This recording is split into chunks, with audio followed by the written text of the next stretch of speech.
Welcome to episode 79 of The Lowdown Show. I'm Neil Graham.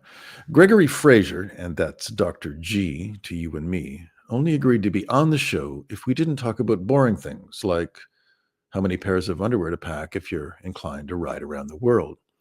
Instead, Dr. G suggested we talk about a smorgasbord of oddities from the world of adventure riding, which includes this gem. He bumped into Robert Pirsig while Pirsig was trekking west on the trip that would form the basis of the book Zen and the Art of Motorcycle Maintenance.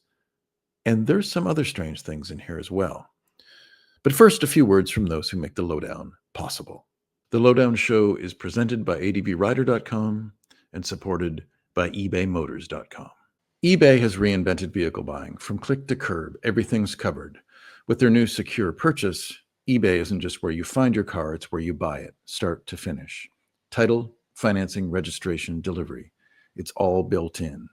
And eligible vehicle purchases are backed by up to $100,000 in protection. This is what modern car buying looks like. Get your next ride on eBay. eBay. Things people love.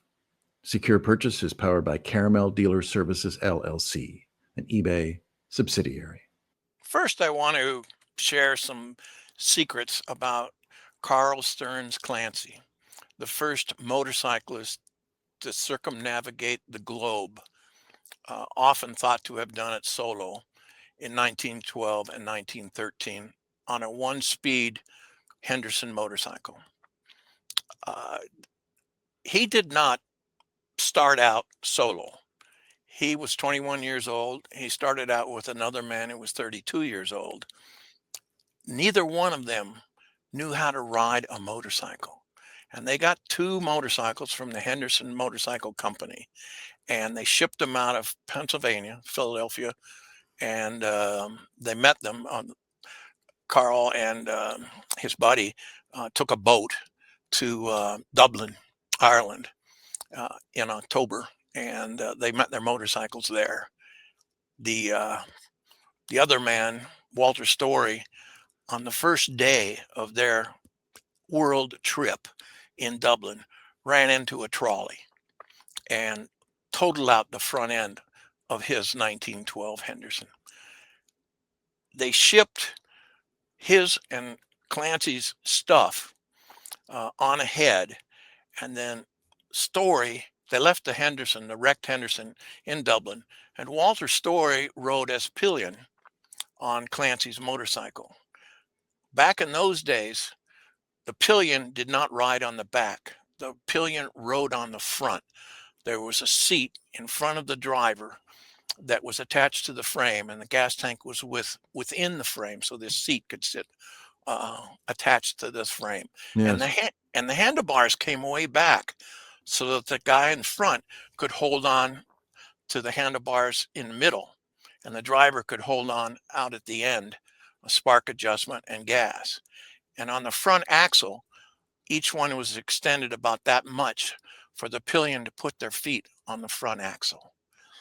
So that was Clancy's riding pal for the first couple of days on their trip around the world. And that's all it lasted, was a couple of days? Well, he had to get the motorcycle was repaired in Dublin and shipped down to them. I believe it was Belfast where they connected again. And then the two of them drove their motorcycles out of Ireland, across England, across the Channel, and down to Paris. And this was the end of October in Europe, and the weather was just terrible. This is not when you want to be motorcycle touring. And they've got a photo of both of them and their motorcycles in Paris, in front of the Arc de Triomphe. And that was the end of the first phase of their trip around the world. They decided to stay in Paris for the winter. And they were good tourists. They went to the Louvre and all of the tourist destinations while they waited for the weather to break. God, it could have been Boise. They kind of, I mean, they stumbled into that fairly fortuitously, didn't they? Yes. Well, okay, let's go back. They're stuck in Paris. Not stuck by choice. They decided to winter in Paris. And when they picked the target date to leave. Walter Story, said to 21-year-old Carl Stearns Clancy, "I'm out. I'm going home. Trip over for me." And that left a 21-year-old kid. I call him a kid. 21-year-old boy in Paris alone to go on and try to ride around the world. I don't know if I would have made the same decision at my age that Clancy did at his same age, 21 years old, to go on solo. I mean, all he really had in his favor was naivety, wasn't it? I mean, that's the gift of that age, isn't it? No, he was committed. They had done a deal with the Henderson brothers to sell dealerships as they worked their way around the world. And in Paris, they sold a dealership to somebody and took an order for 100 Henderson motorcycles. And this is in 1913. So Wow. that was a major deal. But the two of them had sold the Henderson brothers on the glory or the attention of the PR that could be gotten from a trip around the world on Henderson motorcycles. And Clancy was a man of his word. He said, I'll do it. And I think that was more than being naive. I think it was a man of honor who said, I told you I'd do it. I'm going to do it. So tell us how the story ended. Tell us, now that we've, for those unfamiliar with the story, I know a little bit about it, and you know a lot more than I do. But how did his ride ultimately end? I eventually got back to San Francisco, and he did most of the trip up to that point alone.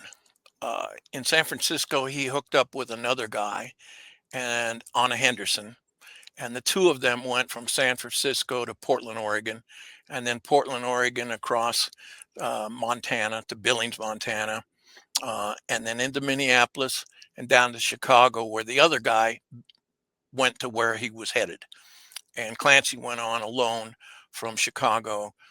He stopped in Detroit to visit the Henderson brothers and their factory, and then went on to his home in Connecticut, and eventually back to New York. So he did the circle, and he went on to never do anything else that I could find that had anything to do with motorcycles. Interesting. What did the rest of his life? I mean, are you aware of what the rest of his life held post ride? He got married. The wife and him, I found a record or a story about them being on a train and going from Virginia or New York, wherever he was at the time, out to Hollywood, where he became a filmmaker, scriptwriter. Well, back then he was a one-man team, and he went back to Europe. He'd been through Europe on the motorcycle, so he went back to Europe with a guy by the name of Will Rogers. And they made these pre-talkie films. Will Rogers in Paris, Will Rogers in Dublin, Will Right. Rogers. Clancy had already been there, so he kind of knew the geographics. And Will Rogers was a known, a rising star. Let's put it that way. So Clancy spent unknown number of years in Hollywood. He did not make the transition to talkie films, but Few did, really, didn't they? yeah, the transition was tough. Yeah, yeah, He went on to be like a script writer, yeah. uh, and uh, The Legend of Sleepy Hollow, which was a movie, I think twice done. Yeah. He scripted that. Did he Uh, really? yeah. Uh, Under his own name, or did he have a? no, under Carl Stearns Clancy. Really? I found that um, after X amount of years in Hollywood, he gave up um, and went back east, and ultimately ended up working for the Department of Agriculture, living in Virginia uh, as a Fed, federal bureaucrat. But Yeah. his his niche was water conservation. He worked in a water conservation Department of Agriculture, and they charged him with making a film about water conservation. And the guy had not given up on the concept of adventure. He named that film The Adventure of Junior Raindrop, and it's out there somewhere. I didn't chase it down, but it's out there. Uh, What year would that have been, roughly? oh, I'm going to say 50s, 40s, somewhere in there. But he eventually passed away in Virginia, and had led a pretty sedate life as a bureaucrat. Clancy's trip, and Clancy himself has played a big part in your life, hasn't it? And there were more surprises to come. As I had read in a book about Henderson's, Clancy, there were 3 sentences about Clancy's trip around the world in a photograph. And I said, I want to research that. So over a 16-year period, I was able to find enough to do a complete book that's been fact-checked about Clancy's trip around the world with photographs. Clancy carried on his motorcycle a typewriter and a camera. I don't think he carried any spare underwear. Well, at least he's got his priorities right. Yeah. Who needs underwear? Yeah. As Kramer said, I'm free in the wind. Anyway, after that book came out, a guy wrote me and said he's got the manuscript that was unpublished by Clancy as he reworked a lot of the content that I eventually put into the book that I came out with. And I had that manuscript redone digitally, and it came out under Clancy's title. He chose it, called The Gasoline Tramp. That was his title. That was Clancy's title. That was his title. And it was to be a book, but he never was able to get it published. I was able to carry the flag, so to say, and get it digitalized, retyped, edited, and then digitalized. And both books are up there on the big gorilla, Amazon.com. I recommend if you read one, you read the other, because there's a 25% difference between both of these. His closing statement in this book is, I left as a boy, I came back as a man. That was not in his work that I was able to capture as a motorcycle adventurist. eBay has reinvented vehicle buying. From click to curb, everything's covered. It's all thanks to their new secure purchase. Ever try to buy a car and end up in a parking lot with a stranger in some blind trust? Or spend half the day at a dealership talking to pushy salespeople and signing paperwork? Or maybe, worst of all, waiting for hours at the DMV just to transfer the title? Well, that era is over. For years, eBay has been the go-to for gearheads, collectors, and do-it-yourselfers, because whatever you're into, from classics to SUVs to trucks to imports, eBay's got it. And now with secure purchase, eBay isn't just where you find your next ride, it's where you can buy it, start to finish. Sellers and titles are verified, paperwork is handled by experts, and payments are traceable and digital. So you know exactly who you're dealing with and exactly what you're getting. Plus, you can finance, insure, and register your vehicle all in one place. No more hours at the dealership, no more trips to the DMV. Get your vehicle plates and paperwork shipped to your door, ready to drive. And it's all part of one seamless process, designed to feel as easy as buying anything else online. And eligible vehicles purchased on eBay are backed by up to $100,000 in purchase protection. Thinking about selling your ride? Secure Purchase makes that simple too, because you know your buyer and their funds are verified. If you still own your car, the financing payoff is fully integrated, so you're not chasing paperwork or waiting on checks to clear. And with Secure Purchase, you get paid fast, and you're not going to be stuck chasing no-shows or answering the 5th, "Is it still available?" message. This is what modern car buying looks like. Skip the DMV, skip the sketchy meetups, buy it on eBay. eBay, things people love. Secure Purchase is powered by Caramel Dealer Services, LLC, an eBay subsidiary. The Lowdown Show is presented by advrider.com and supported by ebaymotors.com. Who is Dave Barr? Unfortunately, Dave Barr is no longer with us. In the last few months, he passed away. But he was a double amputee that lost both of his legs in a landmine. He was in the back of a Toyota truck with an M50, I think, mounted in the truck, fighting as a professional soldier in Namibia. And the truck rear tire went over a landmine, blew him straight up in the air. And he said as he came down, he could see the fireball that had taken both his legs. He spent about a year in Pretoria, South Africa, recovering and thinking about how his life was going to be different and what he could do. And he went back to America and got his Harley Davidson Sportster AMF, and had it reworked, shipped to South Africa, and he rode it around the world. Now, he did not have training wheels. He did not have a sidecar. This guy had two prosthetic legs. Um, Jesus. what an amazing accomplishment. On an Ironhead Sportster. I mean, I don't know if I'd ride that to town and back. When Dave and I talked initially, I said, Dave, why did you take that POS? I would have put a 38 behind its ear and killed it before I would try to ride that horse. Just out of mercy for the bike itself. And it had all kinds of problems. Um, anyway, he came out with a book called Riding the Edge in 1995, I think it came out. I met him in 96. And we discussed things like, why did you take that motorcycle? And he said, Greg, it was all I had. Yeah. He's not a high-end guy, but he picked this around the world trip as his recovery. If I can do that, I can do anything.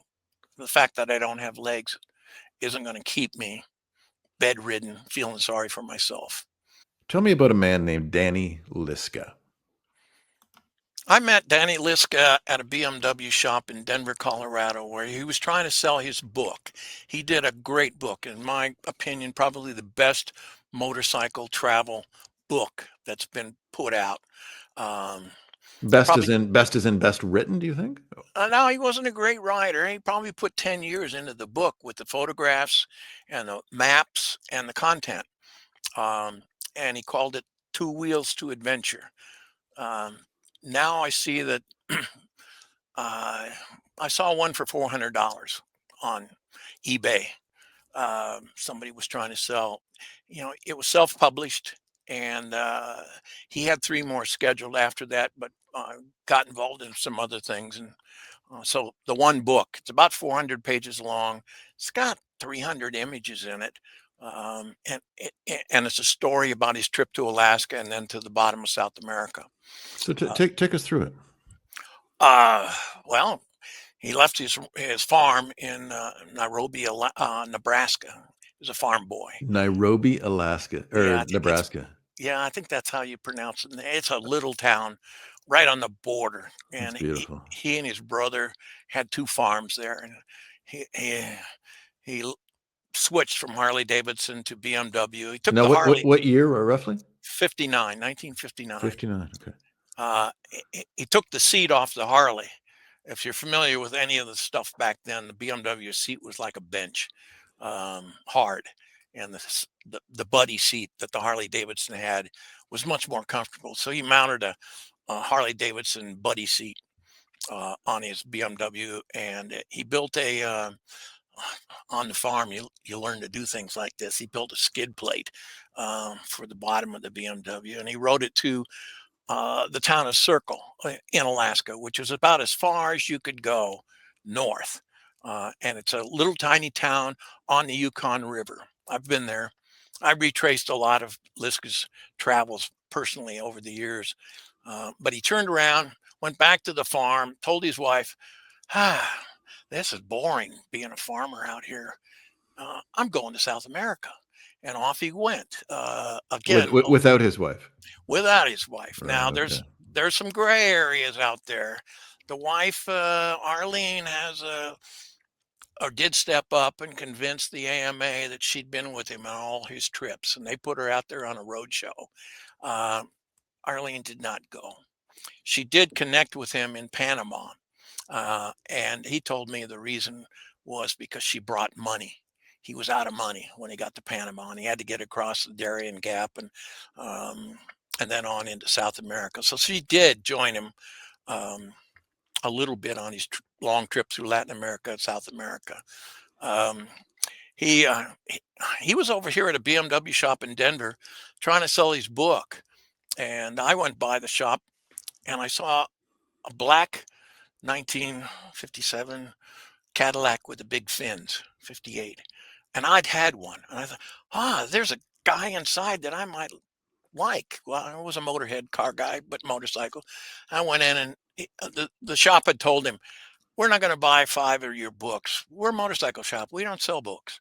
And he had a nice plastic presentation, and I thumbed through his book and I said, hey, I remember seeing a news release on you. Can you really drive to South America? And this was in 1991. And we spent about 20 minutes at the counter talking about boy stuff. For one of the first questions he asked me, and it's in his book. And I think he wrote, "The best prostitutes are from Peru, but they're working in Panama." Um, Things a man needs to know on the road. he asked me if I was single, and at the time I was very single. And I asked him, "Are you married or single?" And he said, "Well, the county line is where I draw the line." So I see. he and I talked about. Well, I think we spent a major part of our time talking about women uh, and different countries, and his expertise I swallowed. Uh, but he did say, "Hey, when you get to Panama, don't waste time trying to ship your motorcycle around the Darien Gap. Put it on an airplane." This is 1991. Get smart. He said, I went down there and finally decided it was too risky to ship my motorcycle around the Darien Gap, and I couldn't ride through it. What he did is shipped it over to Colombia, and then he took a canoe with another guy, the guide that owned the canoe, and they went upriver as far as they could into the Darien Gap. And then he spent 3 days by foot with gun runners that were using the Darien Gap to move guns. While he walked on into Colombia and met up with his motorcycle. And then he continued his trip through South America and eventually got to the bottom, Ushuaia, where he got into a money-making deal as a second to Yul Brynner in the film Terrace Boba or Terrace Bulbous. And Brenner was a production director and star. But Danny Liska shaved his head, and he looked close enough to Yul Brynner to be paid as a second for Yul Brynner in that movie. All right, we're going to end today's chat talking about Robert Pirsig, who, of course, wrote Zen and the Art of Motorcycle Maintenance. Now, I know a man, Mark Richardson, who wrote a book called Zen and Now, where he retraced Pirsig's route, wrote a really good book about it. But you met Pirsig while he was on the trip that became Zen and the Art. Correct. Where did you meet him? I was I lived in Billings, Montana, and I commuted between Yellowstone Park and Billings, and in the town of Cook City, which is right on the border of Yellowstone Park. I went past Pirsig and his riding buddy. They were under an awning in a gas station, and Pirsig had all of his camping gear spread out, and he was trying to make this 305 Super Hawk that he had run. They'd come over the Beartooth Highway, which is 10, 12,000 feet, and it just ran for crap. And then they dropped down into Cook City, and I turned around and went back, and I was hesitant to approach them because he was obviously into the engine. Um, I walked over finally, and I said, I had the same motorcycle that you're working on right now, and I blew it up twice, doing what you're doing. I blew it up in Hammond, Indiana, with a passenger on the back and all of our camping gear. You got your son on the back, Chris. I didn't know his name at the time. And all his camping gear, and he got his tools spread out, and he's messing with the points. And I'm 21 years old. I really don't know that much, but I did know having had a 305 Super Hawk, that it wasn't the points that were causing the thing to run poorly over the Beartooth Pass. It was air. I said, Just the thin air at altitude. yeah, and he hadn't figured it out. The Lowdown Show is presented by advrider.com and supported by ebaymotors.com. What did you think of Zen and the Art? Did it speak to you in any way? 3 times. Oh, well, people had given it to me 3 times earlier, and they said, "Oh, Greg, you have to read this motorcycle book. You're into this motorcycle travel." 3 times I tried and threw them away. Um, the 4th time I struggled through because I skipped over all of the Zen parts and focused on the motorcycle travel segments. Um, and it never spoke to me as a philosophy or a way of thinking. Um, Well, it's considered now the best-selling book of philosophy ever published. uh, it's out there. It's the best money making motorcycle book. Um, I have my choice. I say Liska's Two Wheels to Adventure was the best book that I've read, and I don't read a lot of motorcycle travel books. Um, a few of them, like it was thrown at me 3 times before I finally struggled through it. What's the hook here? And then, but you also you spoke to an editor, is that right, or his editor? Uh, the editor for that book, or the publisher, assigned an editor to it, um, and the book was mostly about his philosophical way of looking at things. Uh, a- Yeah. and the editor said that the editor, had factored in a lot of the motorcycle tidbits that are placed throughout the book. So And the editor worked in, and so does that mean the actual motorcycling part of it is it fictitious, or no, did the editor pull it out of Pirsig? no, I think the editor knew something about motorcycles and travel, and he could follow a map. The route that Pirsig had taken from Minneapolis to where I met him, I'd done that several times myself. So you could talk about the rolling hills of the South Dakotas, for instance, or the mountains of the Bighorns as they approached them. Um, but that editor said that the book that came to them was rough. It was disjointed. The motorcycle didn't flow through the book. Right. Um, anyway, um, I, I'm jealous of what the guy was able to sell. 20, 30 million copies of it translated. That's a lot of $10 clicks back in those days. But I mean, long before we think of things going viral today. I mean, it was a viral book, wasn't it? Absolutely, and still is. Um, they back to Pirsig.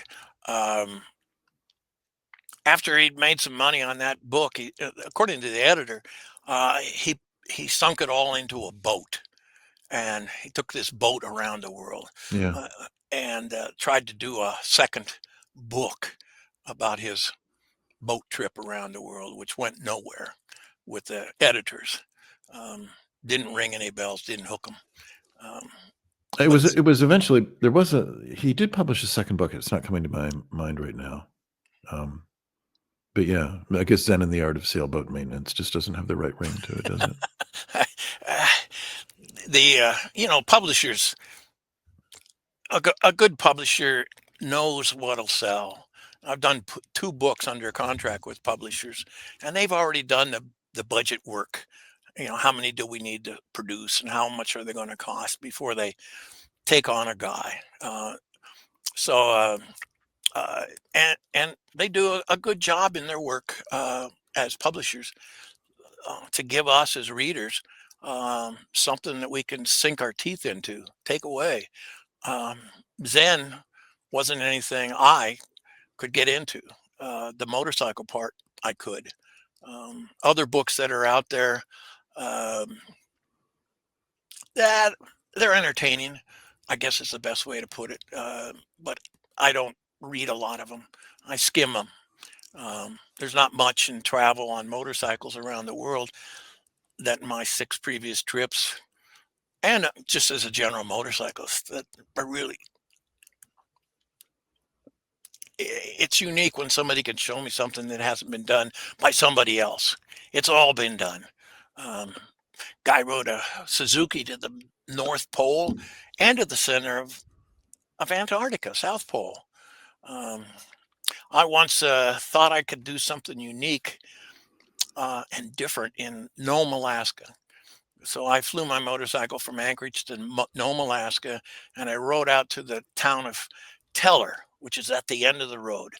And my plan was to hire a boat to go across the channel and then along the coast up to the town of Walls, Wales, which if you look at a map, it's the closest point to Russia.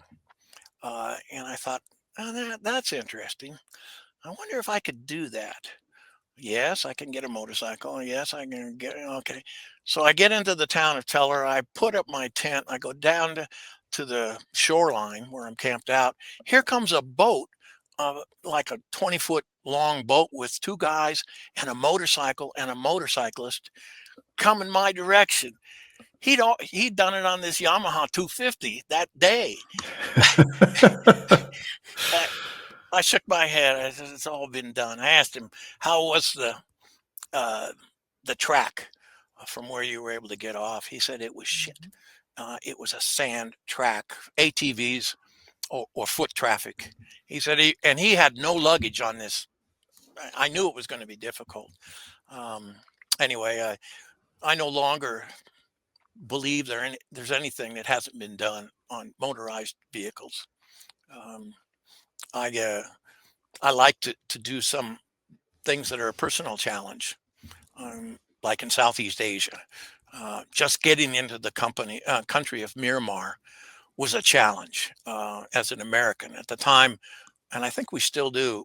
There was an embargo around Myanmar, formerly known as Burma. The embargo was by the U.S. government, and I didn't think I'd be able to get a visa. I eventually did, and I looped around inside of Burma, Myanmar for about a week, um, just to prove to myself that when they say it can't be done, maybe it can. eBay has reinvented vehicle buying. From click to curb, everything's covered. Ever try to buy a car online and end up in a parking lot with a stranger and some blind trust? Well, that era is over. Now, with secure purchase, eBay isn't just where you find your car, it's where you buy it, start to finish. Title, financing, registration, delivery. It's all built in. This is the modern way to buy your next ride on eBay. eBay, things people love. Secure purchase is powered by Caramel Dealer Services, LLC, an eBay subsidiary. Thank you for listening to The Lowdown Show.